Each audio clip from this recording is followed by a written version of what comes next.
हम इस वक्त मोहम्मद पटेल के घर पर मौजूद है, जिन्होंने आंदोलन किया है, जिन्होंने भूख हड़ताल का ऐलान कर दिया है। क्या वजह है, सीधा उनसे जानते हैं। हमारे साथ मोहम्मद पटेल समाज सेवक मौजूद है। मोहम्मद पटेल जी, क्या कहना चाहेंगे? पहले ही आप कैंसर से पीड़ित है और परेशानियां आपकी खुद की पर्सनल चल रही है, उसके बावजूद लोगों के लिए आपने भूख हड़ताल करने का ऐलान किया है, क्या वजह है? देखिए, मैं एक समाज सेवक हूँ। 40 साल से मैं समाज सेवा कर रहा हूँ। पिछले हफ्ते मेरा 100 से ज़्यादा सामाजिक संस्थाओं ने मेरा सत्कार किया।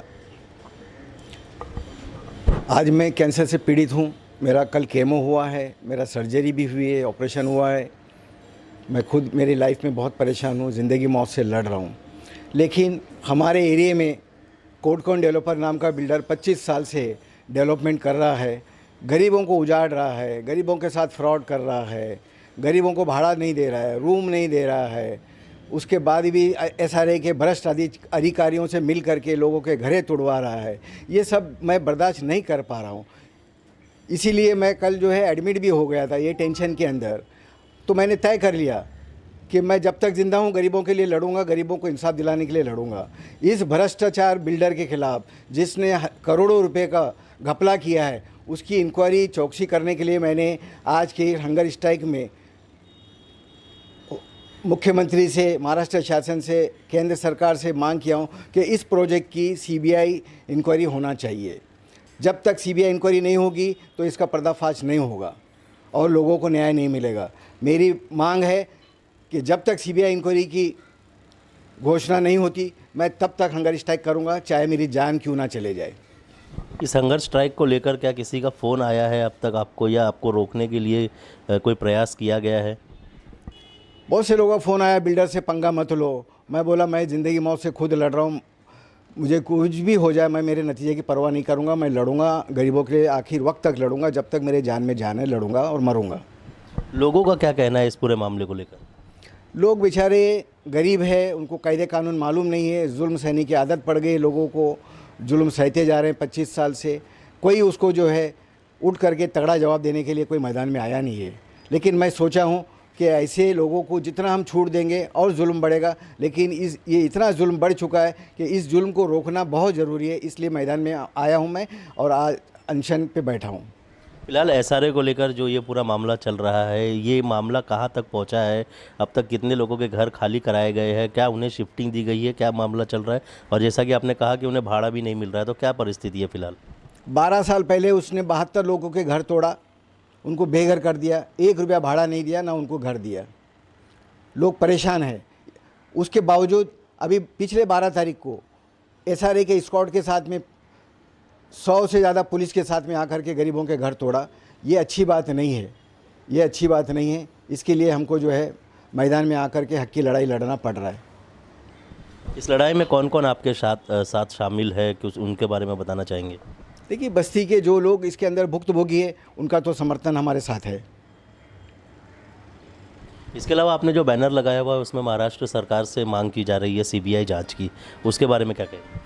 देखिए, जब तक कोई भी एजेंसी इंक्वायरी नहीं करेगी किसी प्रोजेक्ट का, तो वो सच कैसे सामने आएगा? और हमें लोगों के बीच में सच को सामने लाना है।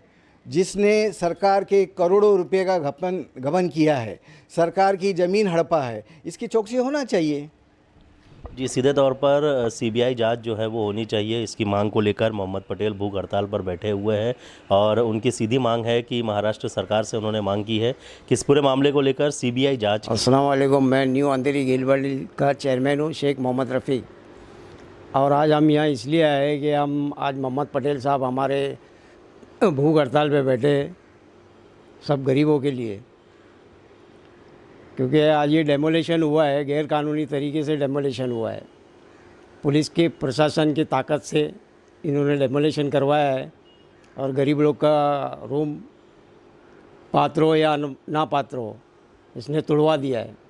और सबको एक ये दिया है, टेम्पररी बेसिक पे उन्होंने अटमेंट को ये दिया है। और ये कहता है कि हम पुलिस प्रशासक और एसआरए के अधिकारी को हम अपने जेब में रख दें। और आज तक हमने सोसाइटी में इतना काम किया, उसकी कोई सुनवाई नहीं है। बिल्डर का एक पेपर गिरता है तो उसकी फटाफट सुनवाई होती है।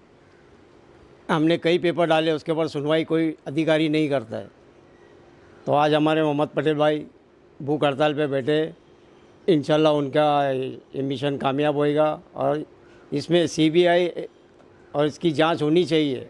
भाई मैं यहाँ का ही रहीवासी हूँ और जिस तरीके की ये स्कीम थी उस तरीके की स्कीम बनी नहीं है। यहाँ का जो डेमोलेशन हुआ है अभी रिसेंटली, लोग इतने परेशान हुए हैं कि पूछो मत। डेमोलेशन के अंदर सभी लोगों ने हाथ पूरा धोया है अपना, चाहे शासन हो या प्रशासन हो, कोई भी तरीके का अधिकारी हो। दूसरी बात यह है कि अगर बिल्डर आके बैठ के हर आदमी झोपड़धारक के साथ में करके देता था तो झोपड़धारक खुद उसको कोऑपरेट करते थे, लेकिन अभी तक बिल्डर किसी के साथ में आके बैठा नहीं। क्या मालूम उसको क्या डर लगता है, क्या नहीं लगता है। और वो सोसाइटी को तो अभी तक लाइक नहीं करता है कि सोसाइटी का चीफ प्रमोटर या सोसाइटी का सेक्रेटरी या सोसाइटी के बाकी लोगों से, अब वो यहाँ के जो स्पेशल लोग हैं जो उसके कान भरते हैं, कान का तो वो हमेशा कच्चा रहा है, उसी के खिलाफ हमारे मोहम्मद पटेल साहब जो डेमोलिशन हुआ है, जिनको घर नहीं मिला है, उन्हीं के खिलाफ हमारे मोहम्मद पटेल साहब जो है इतने बीमार रहते हैं, कैंसर पेशेंट है, 2 दिन पहले भी एडमिट रह के आए। आज उन्होंने भूख हड़ताल पे ऐलान कर दिया कि मैं भूख हड़ताल करूँगा और जो मराठा आरक्षण है वो भी मेरा साथ देंगे और मैं उनका साथ दूंगा और पब्लिक को न्याय दिलाऊंगा। यही मेरी अंतिम इच्छा है। उसके लिए चाहे मुझे कुछ भी करना गुजरना पड़े मैं करूंगा। ये मोहम्मद पटेल साहब का आह्वान है और इंशाल्लाह मुझे यकीन है पटेल साहब पे कि पटेल साहब आज तक जो भी कार्यक्रम किया है और जो भी लोगों के हित में आके खड़े हुए हैं उसमें कार्य किया, उसमें सक्सेस हुए हैं और अल्लाह ताला इनको इसमें भी सक्सेस करे। पब्लिक का पूरा साथ है इनको। और मैं तो ये कहूँगा ताजुद्दीन साहब को एक मैसेज दूंगा ये आपके माध्यम से कि आप बैठ के ये प्रॉब्लम सोल्व करो। जिनका घर हक है उनको हक दे दो और किसी से किसी की कोई लड़ाई नहीं है।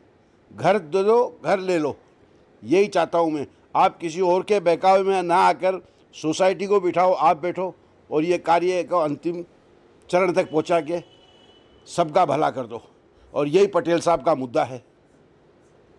और रही बात अभी जो पटेल साहब ने लिखा है और हमको बताया कि मैं इसकी सीबीआई कराऊंगा, इसकी ईडी कराऊंगा और मैं इसको सुप्रीम कोर्ट तक लेके जाऊंगा, मेरा चाहे कपड़ा बिक जावे, यहाँ तक तो उन्होंने चैलेंज मारा है। अब देखो पटेल साहब की हिम्मत तो आज तक तो हमने गिरी हुई देखी नहीं और इंशाल्लाह आगे भी नहीं गिरेगी। तो हम तो सब यही कहेंगे कि पटेल साहब जिंदाबाद। मैं जो हूँ इसी इलाके में रहने वाला हूँ और मैं इस वक्त मोहम्मद पटेल साहब के जो भूख हड़ताल के समर्थन में यहाँ आया हूँ, उन्हें समर्थन देता हूँ। और ये मेरी भी मांग है कि जिस मांग को पटेल साहब ने जो है समाज के सामने, प्रशासन के सामने, हुकूमत के सामने लाया है कि इस प्रोजेक्ट की सीबीआई इंक्वायरी हो। क्योंकि बिल्डर जो है इस इलाके में सबको सिर्फ अपने आश्वासन देता है, आश्वासन के सिवा और कुछ नहीं देता है। बाद में फिर उनके साथ जो 15-15, 20-20 साल उनकी ज़िंदगी जो है वो एक पीड़ित की तरह गुज़रती है, वो ना गुज़रे इसके लिए जो है वो मेरी भी जो है आवाज़ बुलंद है और मैं जो है मोहम्मद पटेल साहब को समर्थन करता हूँ। बिल्डर की एक ख़ास बात है कि वो कायदे कानून को जो है प्रशासन को लेके कायदे कानून में गरीबों को बहुत उलझाता है। मिसाल के तौर पर मेरी अम्मी का घर जो है वो 15 साल पहले यानी 2009 में उसका सब उसने कार्यक्रम करके जो कुछ भी अलॉटमेंट उठा कर और जो है हमको चीट किया था। 10 साल बाद AGRC ने हमको जो है अभी 2022 में रूम अलॉट किया हुआ है, कर दिया। लेकिन उसी रूम के ताल्लुक से फिर ओदंबर पाटिल जो प्रशासन के तहसीलदार स्पेशल 1 है, उन्होंने फिर से उसका जो है वो डेमोलेशन का ऑर्डर निकाला। अब मुझे बताइए कि AGRC बड़ी है या तहसीलदार बड़े हैं। दूसरा है कि हम जब भी उनके पास जा रहे हैं कि ये घर जो है आपने गलत नोटिस निकाला है, तो वो कानूनी दावपेच उलझा कर जो ये बता रहे कि नहीं हम जो कर रहे हैं वो कार्रवाई सही है। अब मिसाल के तौर पे वहाँ मेरे जो दूसरे 2 घर है, भाई का है, मेरा, वो डिमोलेशन मेरी अम्मी का नाम लेके करना चाह रहा है। तो ऐसे बहुत सारे प्रॉब्लम्स है जो गरीबों को कायदे कानून में उलझा कर बिल्डर हमेशा करते रहता है और प्रशासन उसका पूरा साथ देता है।